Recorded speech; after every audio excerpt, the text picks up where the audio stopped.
Hour. Thank you so much for being with us on UBC TV. Now it is 9 a.m. this morning, and I'm sure wherever you are, maybe at your workplace or home, I cannot begin by not saying a thank you to you for making us a TV station of your choice and being with us.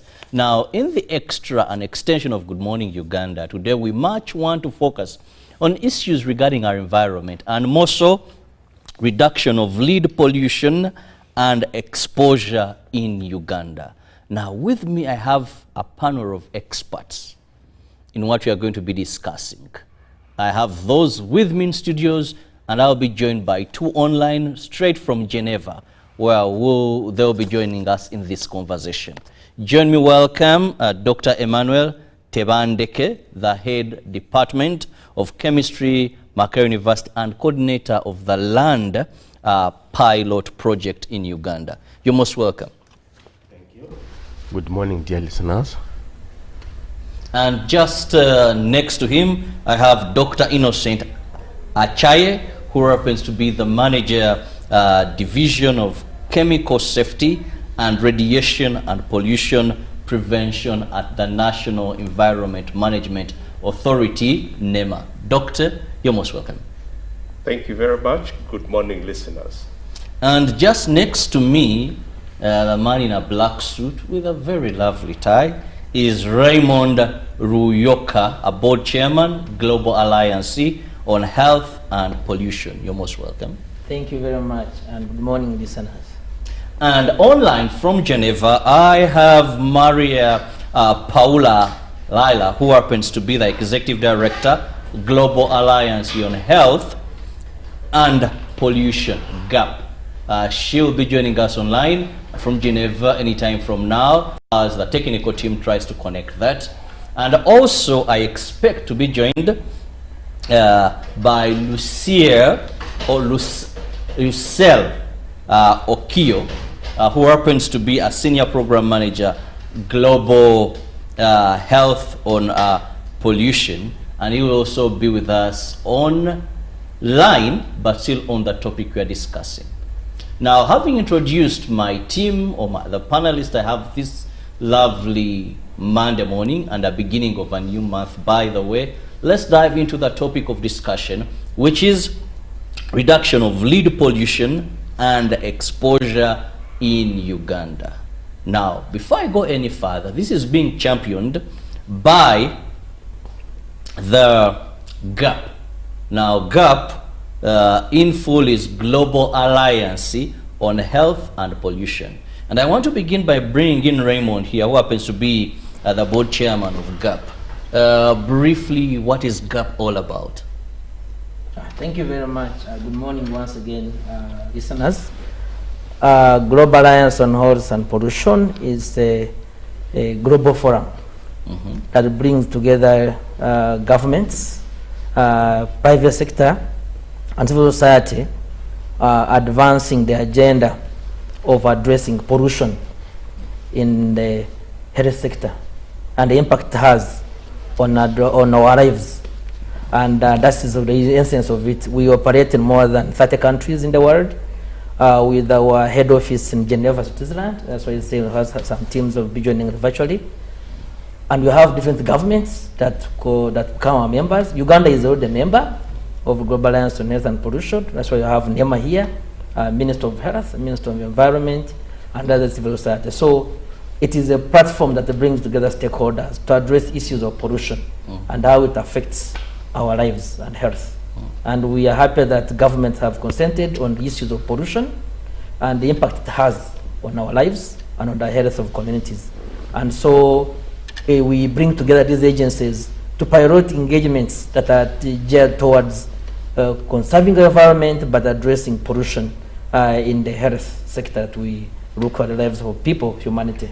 So we are glad we'll be here at UBC and giving a platform to amplify these voices, but also the Uganda, being a Ugandan, I'm happy that such forum where governments and civil society and private sector come together to speak on addressing concerns that emanate resulting from pollution and impacts it has on people's health. Thank you. Now, that said, I go to the man from NEMA, Dr. Innocent. We are talking about efforts to reduce lead pollution. Yes. Now, for our viewer to better understand what we are talking about, help take us through to understand what is lead, what is this metal, this element that we are saying, let's emphasis go into it first. Thank you very much. Good morning once again. Lead is one of the heavy metals that we are very much conversant with. It is all around us. And when it is present in concentrations beyond the normal limits, then it becomes a pollutant. A pollutant, I would say, is any substance which, when released into the environment, through could be through anthropological activities, or through some natural causes, will exert some adverse effects on the environment. And as a NEMA, we are charged with the responsibility to coordinate, monitor, regulate, and supervise all activities regarding the environment. And we have a division of chemical safety, radiation, and pollution prevention, which is tasked with this very mandate to monitor all aspects to do with the chemicals that find their way. Chemicals are good substances, and there are a whole vast of them, lead just being one of them. So we want to regulate all aspects to do with the value chain of the specific chemical components within the environment. They are good, but when mishandled, they will exert certain effects on human health and the environment, which will not be good for us. Yes. Now, Doctor, a quick one. Why front lead at this special time? Because I've had so many campaigns globally, yes, and their main target is this lead. Why? First of all, lead is used in a number of products. We drive cars. We have lead, acid batteries, for instance, that are manufactured within the country. Uganda batteries comes in. We have lead which is used in paint, and paint will always find its way in our home states because we use paint to beautify the walls in our homes. And lead is used in a number of other products. Lead is also used as pipes, for instance, with the water pipes that flow water into our homes, and many other household products that you can think of. So lead is a chemical component that we interact with a lot, and it is good to look at the value chain of lead, and if possible, we replace lead in its usage. It has some very interesting properties. It is used in paint. Why? Because it dries quickly. It enables the drying process, quickens it. It is also gives beauty to the surface. And I think in 2005, Uganda made a drastic decision to knock out lead from petroleum. We were using lead in petrol because of its properties of improving the efficiency of the engine. Yes, but I think now we are not using lead in petroleum. So lead is we interact with it, and it is good to look at the value chain. Thank you. Now, Raymond, we know that GAHP is carrying out a number of activities. Briefly, let's look at them that are being undertaken more so in Uganda, before I bring in Doctor. Thank you very much. Global Alliance on Health and Pollution, as I mentioned, we operate in more than 30 countries in the world. But me, as a Ugandan, I feel honored that we are having interventions in Uganda. In a number of countries we have worked in, we have done the same interventions here we are having here, addressing lead concentration and ensuring that the products we have are intervention there. Last year, through our donor called Pure Earth, they conducted a rapid market screening on products that in markets. I remember sampled out 3 markets, including Barara Central Market, Lira Central Market, and Owino here in Kampala, to look at products. And that information was put in papers last week on Wednesday in New Vision. And when they did screening, they took the samples to Georgia, one of the best laboratories they have in the world. They found out a number of issues which were put in the paper then, that including they sampled issues to talk about cosmetics, the lead concentration in cosmetics. That's why you get a jelly and you smear on your face and your face is burned. You burn your face because of the concentration of lead. But also in ceramics and other materials. So that RMS results is what brings us here that something must be done. So we thank Pure Earth for supporting us, and the NEMA as a key agency working together on the same. So we are concerned that these interventions are there and they're affecting lives of people. In Uganda, what they call a mumba, that is in local, what women take because of calcium and all that, but we found out had a huge consumption of lead. However much women like it because of the iron, which helps in the reproductive system, but also has a concentration, including pains, as the doctor mentioned here. But also as countries, we do what we call health and pollution action planning. We support the government to develop that long-term plan to address health pollution in the health programs.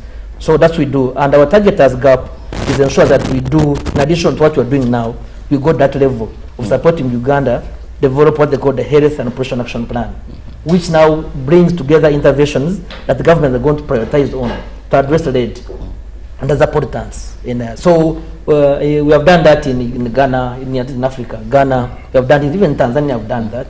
In Senegal, supporting government prioritize interventions to address issues of pollution in the health sector. So in addition, also we do research, we collect data to show that inform programming and advocacy.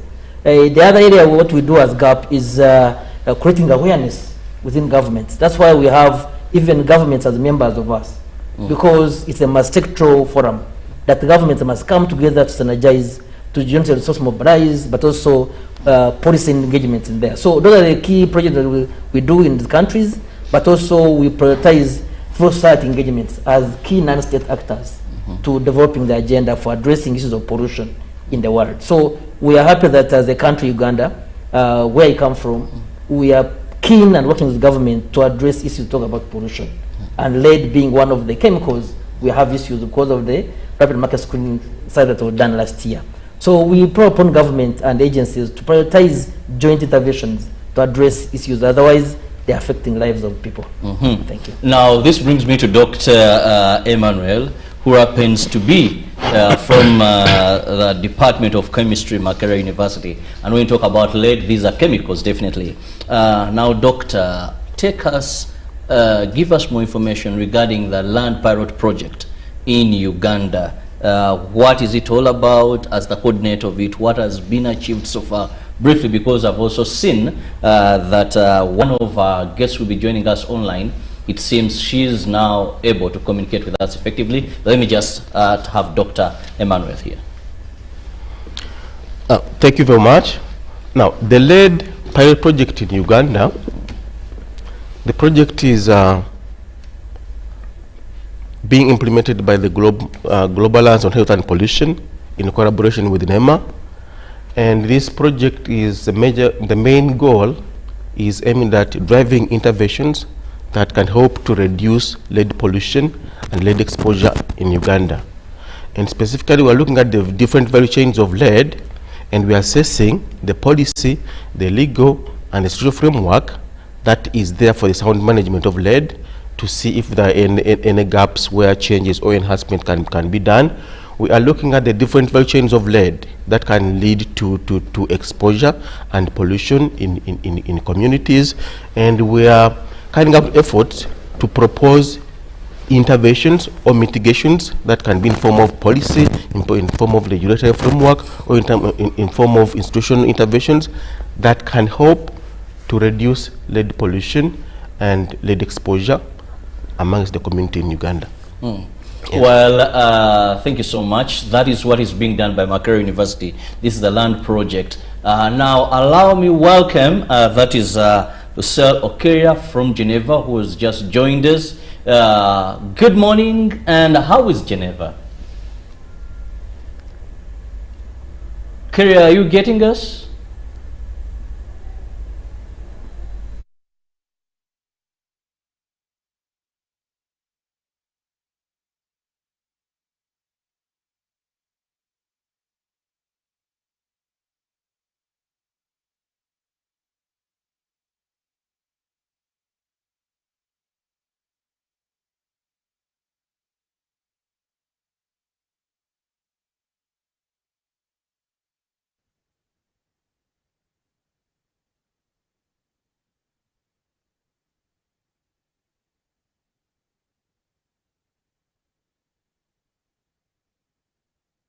Hello, can you hear me? Hello? When we are able to have a very frequent, and of course when we can have effective communication, we'll be bringing her, and of course later on we have also Paula, who are in Geneva, and they are part of the topic of discussion as panelists online. So for now, let me continue with those that I have live in studios here with me now. Let's look at also the impact of the exposure. Dr. Innocent, what are the disadvantages when people get exposed to lead? Thank you very much. In 2005, when we put a ban on lead in petroleum, in petrol specifically, a number of research had already been done, and it was discovered that lead that is used, that we use in our vehicles, have a tremendous impact on the growth of children, specifically children, and it affects their development, specifically the development of the brain cells. It affects so much the nervous system, and so you will find that this is reflected on in so many other aspects. You know, when the brain is not well developed, the nervous system is not well developed, it affects locomotion, aspects to do with the eyesight, reasoning capacity, and so on. So lead is actually, it can have a serious impact on the health of a human being, specifically children. Lead also has a serious impacts in regard to the blood, and we would like to also study. I hope that GAHP can help us in this case to have a study on specifically the levels of lead in blood for pregnant women, on children, and also adults. For instance, between 20 to about 50 years. And that study should come in handy in collaboration with Makerere University. So it's a big impact. Maybe Dr. Tebandeke could say a word or two on this. Thank you very much for that. You've highlighted a few impacts of lead. Actually, the impacts are more diverse. That lead affects virtually all systems in the body. Lead affects the reproductive system, so it can cause infertility. In men, sperm quality is affected. In women, for example, pregnant women can have miscarriages. Those who have their cycles compromised. Lead affects the kidney. In the brain, can of course cause tumors. It also can also affect the heart. Can also lead to high blood pressure.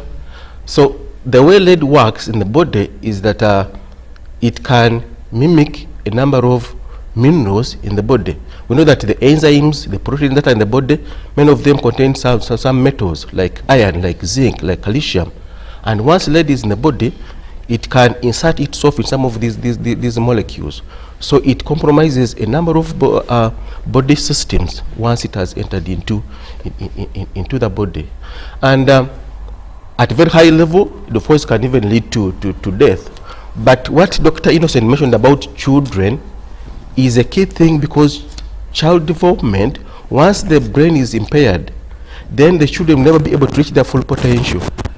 That you have communities where the children cannot perform in class, where the children, their behaviors are inferior, and then maybe you think that maybe the children are dumb, but actually due to exposure of some of these heavy metals, you impact on their IQ, you impact on their brain development, so they can't perform in schools, they cannot perform in communities, which in the end affects the performance of communities and the countries overall. So, no, Doctor, even before you come in, help me and our viewer understand the common sources of lead, because you've really given us the dangers. But what are some of those common sources?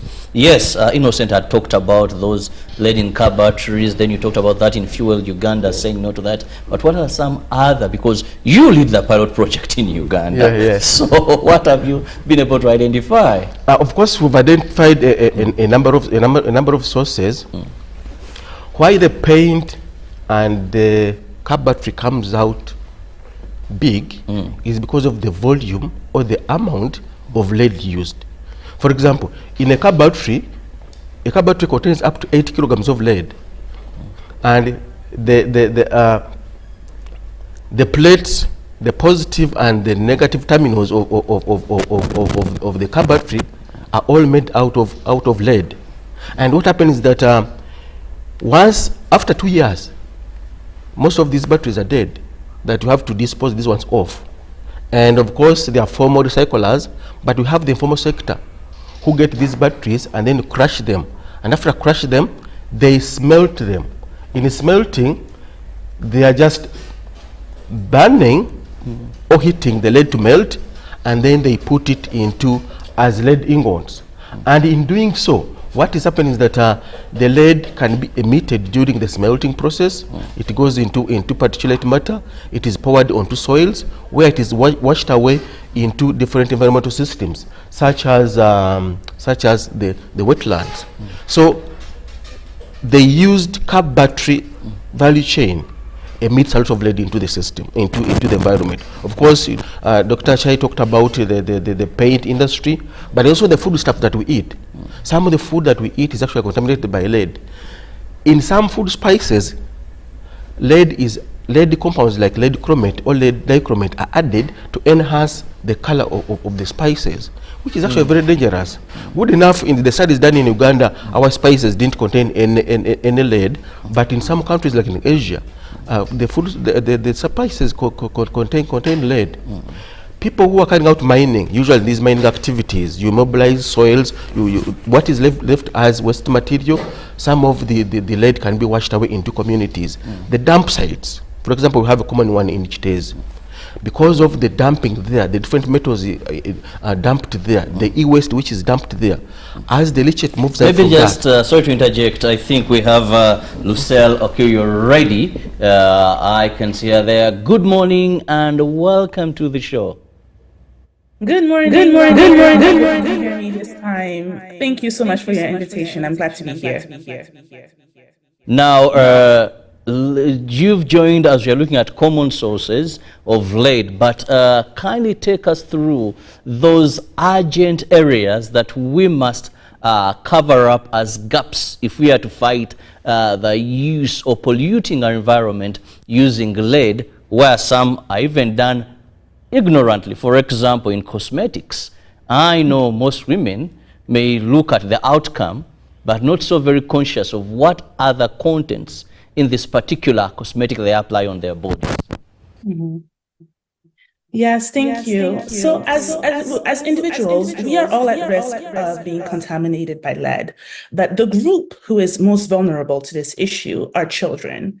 And the Toxic Truth report that was written by UNICEF and our donor for this project, Pure Earth, showed that 1 in 3 children are actually contaminated by lead. And when we're going to looking at the African continent, 50%, it's estimated that 50% of children in Africa are estimated to have blood lead levels exceeding 5 micrograms per deciliter. This is a level which the WHO says that we need to have an intervention. And these significant higher blood lead levels bring some real health risks to our children, and this includes irreversible damage to their developing brains, as well as the nervous system and the cognitive impairments that also affect their academic performance. So this is really the issue at hand here. While there is lead present in cosmetics, there is lead present in spices, in leaded gasoline, in paint, the most affected population for this problem are children. The UNICEF report and other reports, scientific proof that the children are more affected. Lucille, now how best can we address what is that we must stop immediately? So there's some preventative measures that can be put in place. Some of them I'm sure that my colleagues were able to touch on, but I did hear about some sources, for example, for gasoline, paint, consumer products, as you mentioned, cosmetics. There are cosmetics that do not use any lead in it. So I think it's also about bringing some awareness to the consumer about this issue. And of course, this also can come in as well as the products, which are of course imported in the country. If the product is no longer imported, then the issue, the consumer will not be able to have this issue. Also, this takes me to ask, why hasn't lead been eliminated in some sectors? Because one would think with such a huge danger, maybe companies would automatically stop producing this. Why do we see elimination still being a problem? Oh, I'm sorry.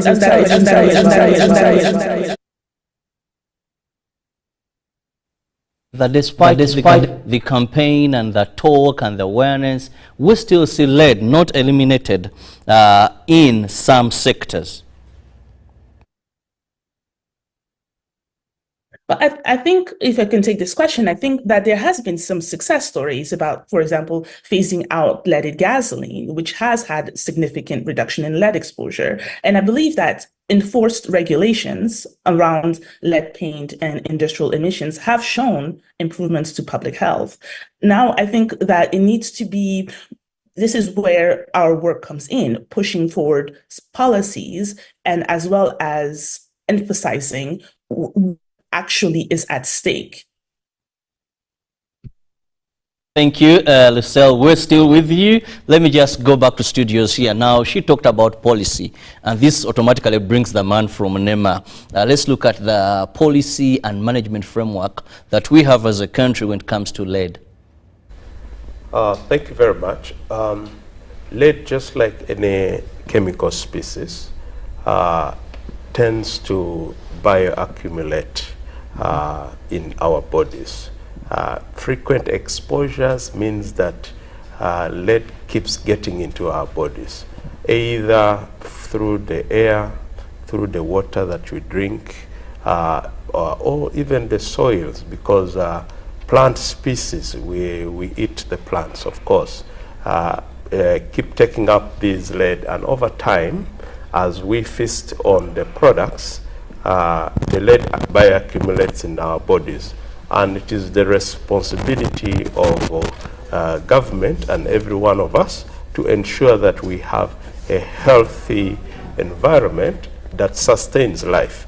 And so we need to put up policies, which I believe that government has done its level best in advancing policies that prevent some of these entry routes. We have the National Environment Act, as you are well aware, that was revised in 2019.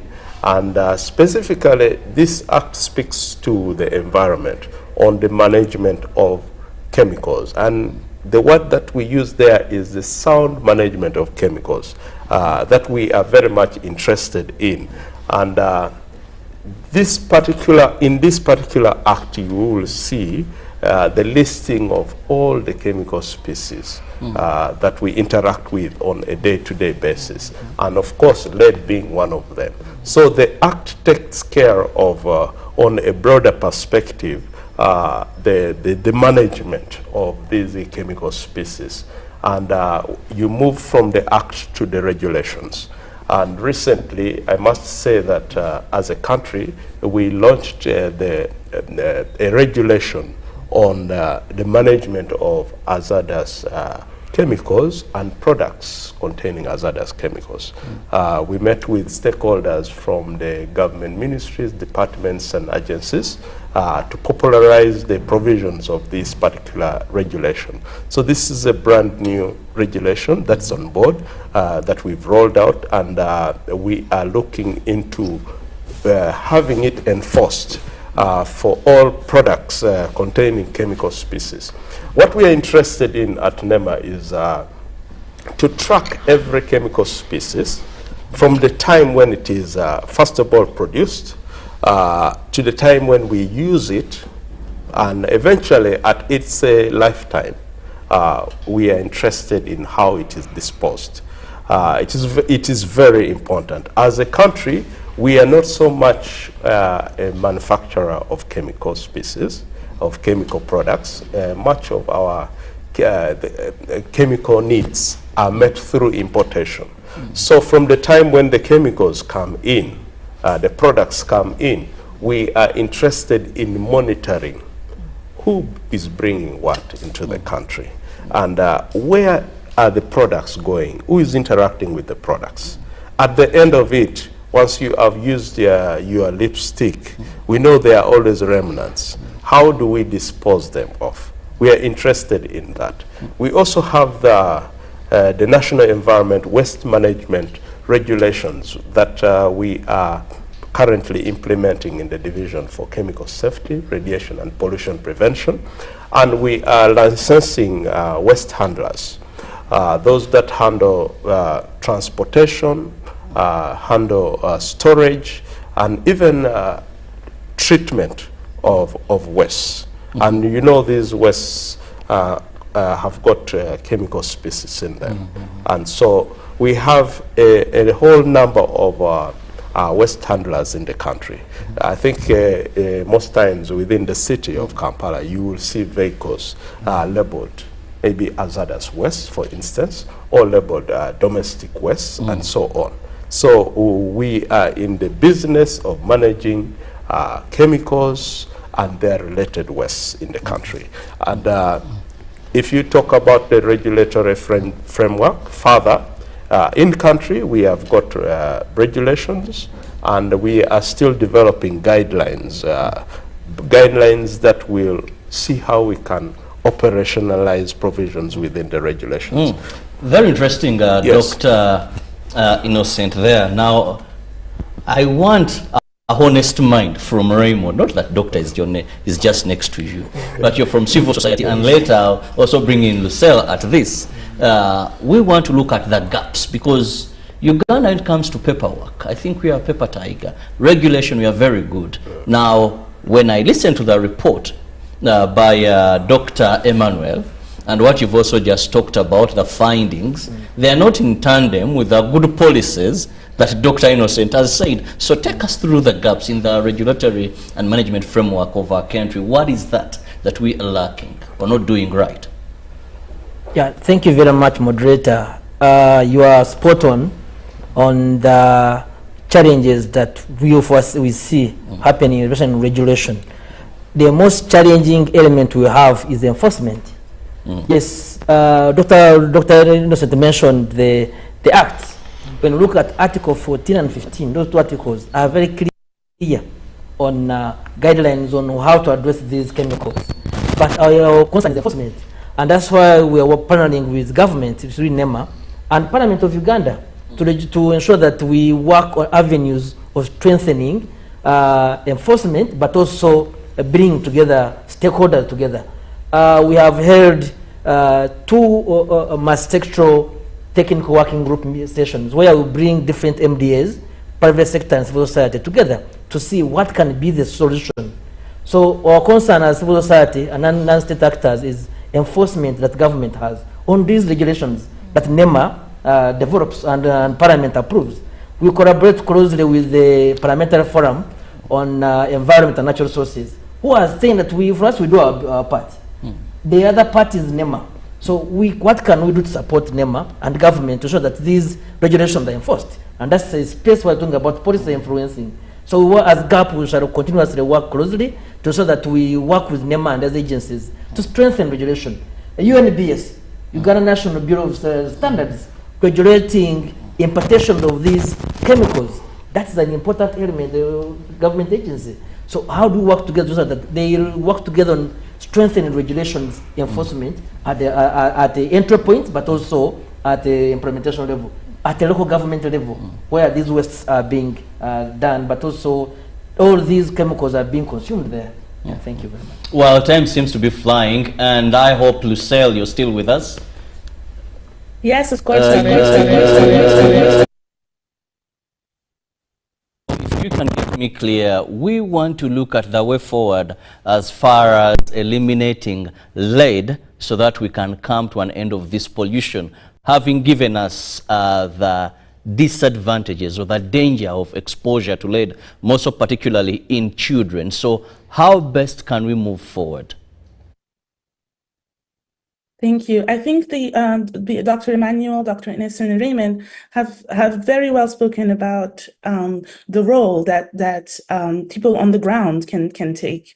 I believe that there's also, of course, community involvement is one of the key aspects on how to reduce this issue by encouraging communities to participate through local cleanup efforts, report sources of lead pollution, promoting these grassroots initiatives, as you mentioned, so civil society on these safer recycling practices, as well as lead-free environments.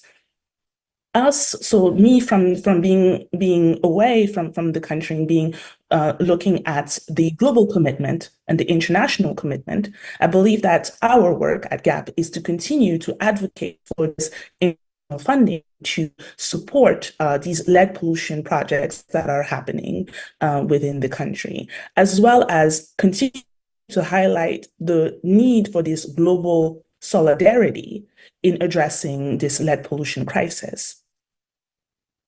Thank you so much. I love the word global solidarity, that if Uganda bans such products, and we have crafty business people that want to bring them in, but also another company has said no to that. Another country has said no to that, and I think that would be a step in the right direction. Well, gentlemen, it's time for us to move here. But before we do, I just need a word or two from each one of you, beginning with the man at the helm of the pilot project in Uganda. Doctor, how best do you think we can come to an end of this very dangerous, hazardous chemical that we are having in almost a number of things that even we use at home? I think, first of all, we need collaboration from different sectors. In the working group that we are having, we have people from Parliament, people from Ministry of Water and Environment, people from NEMA, people from academia, from different sectors. And the key thing is that we come together and then brainstorm and then see which interventions we can come up with. We've looked at the policy, we've looked at the legal and the regulatory, but other issues of awareness campaigns. At the end of the day, after using the battery and your car, where do you leave it? You leave it at your mechanic. Then after that, they break it and then they go and smelt it and then put the lead back into the environment. Who passed by the garage, oh yes, oh yes. He's willing to buy and take. So if I've been driving a car for like 10, 20 years, you are responsible for around 100 kilograms of lead that you have put into the environment. So if the communities are aware of the challenges that we have, then we can come together and see how we can address this. Then the issues of the government MDAs, collaboration between institutions, because URA at each entry point, they tend to at least do some scanning to see which kind of goods are entering, to make sure that people are not under the caring. And they have some of these X-ray scans. So they can scan some of these compounds coming in to say that this one has lead, this one doesn't have, and then they can collaborate with UNDBS and UNBS and then NEMA to see some of these compounds don't enter into the country. So we need to collaborate and then work together. Yeah. I'll bring Dr. Innocent last. Let me go to Raymond. Yes, GAHP has done a great work globally in the member countries. You're doing some good work here in Uganda, but it's just a drop in the ocean. How best can we have this? Yeah, thank you very much. Mass-sectoral collaboration is paramount, as colleagues mentioned. You must work together, strengthen collaboration, and that's why we need to appreciate Pure Earth. Of ensuring that we bring this discussion together. The last 15 years I've been working on these non-state active engagements. I've never seen stakeholders working together as MDAs. You see you go to Ministry of Water, they're doing their own work. You go to NEMA, they're doing their own work. But it's because of these working groups that were established. The agencies are coming together, giving ideas. But also, what he mentioned, we need also to look at research. We need more data. And one of the mentioned, we need to do blood lead level screening to know about these children.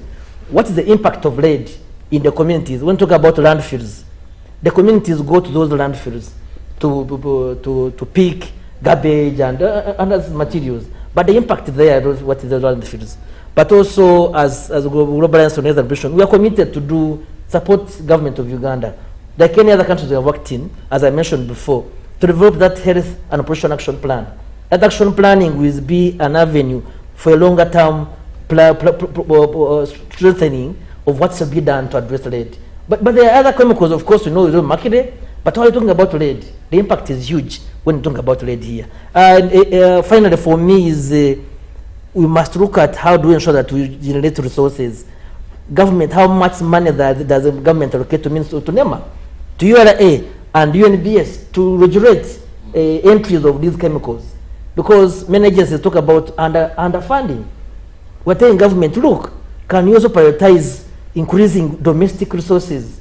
Instead of looking for a white man to support us, can you also allocate in our budgets enforcement funding and the policy influencing to regulate entries of these chemicals, but also manage. When you go to factories, how are you monitoring them on excreting these wastes to the communities?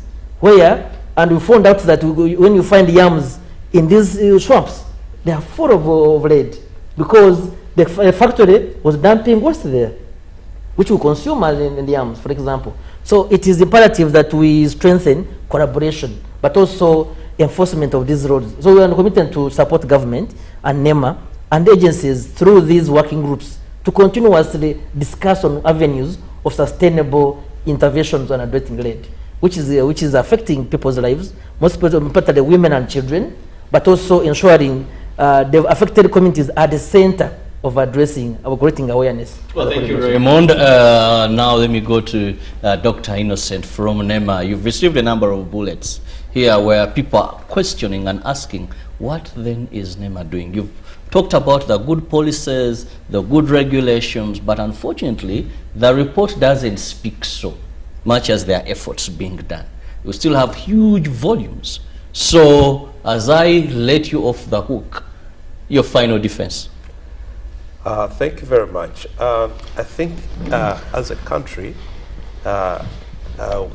we have known NEMA for specifically the actions that it has been having in regard to conservation of wetlands. But I think we need to have more discussion on the other domains that NEMA is responsible for. For instance, the management of chemicals, the sound management of chemicals. We need to have this discussion frequently.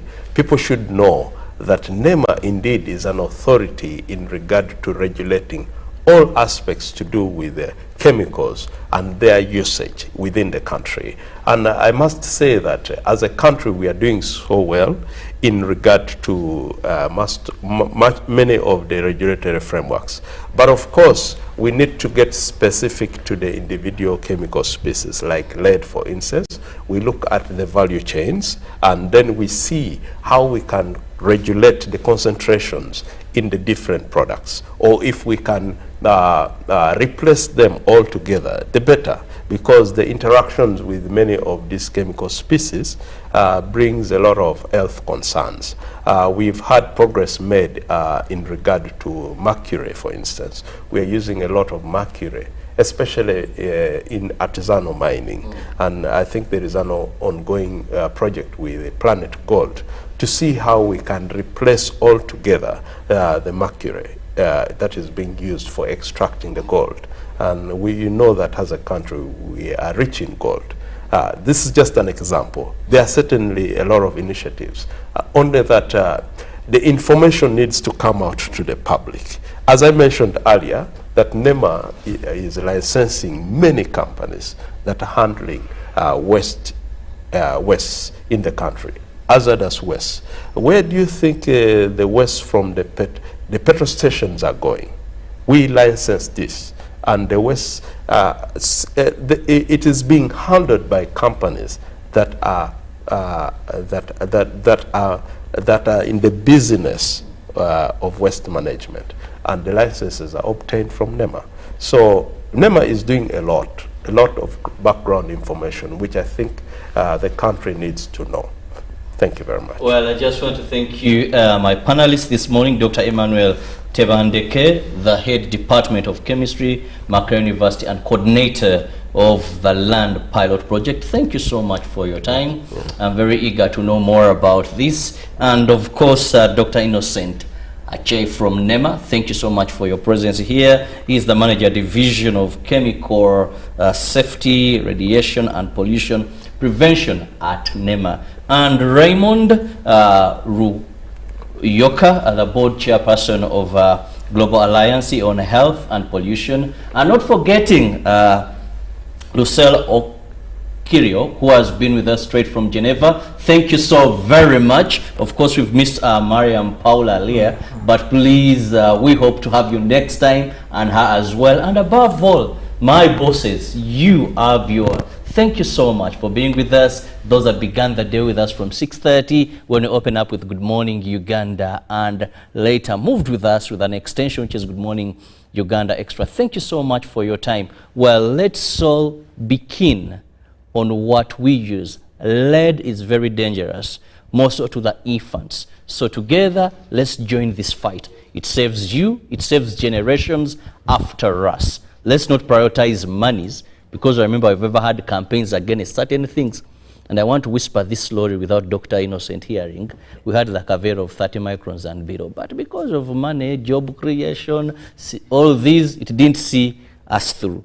We hope with such a campaign, we shall beat all odds to see that we eliminate lead from wherever it is that will affect generations after us.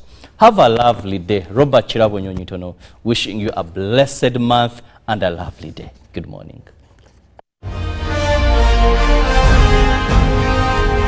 Live from UBC Studios in Kampala, this is Good Morning Uganda Extra. Pick of the day on UBC.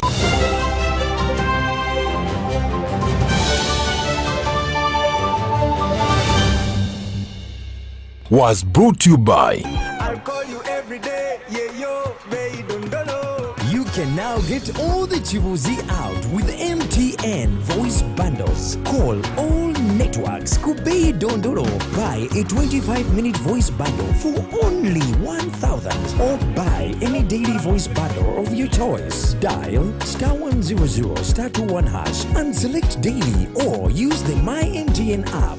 When we talk together, we are unstoppable.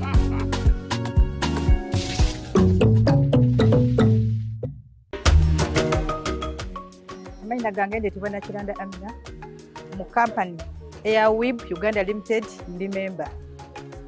Wemba member company eno weyeida twalinga tutuli bulungi nga abashala abe wakawaka. Abashala abe wakawaka tuwemera kuba amibe ifenga bonkana abajamu nandanga twidi nti abashala tibakozesa ki nanda.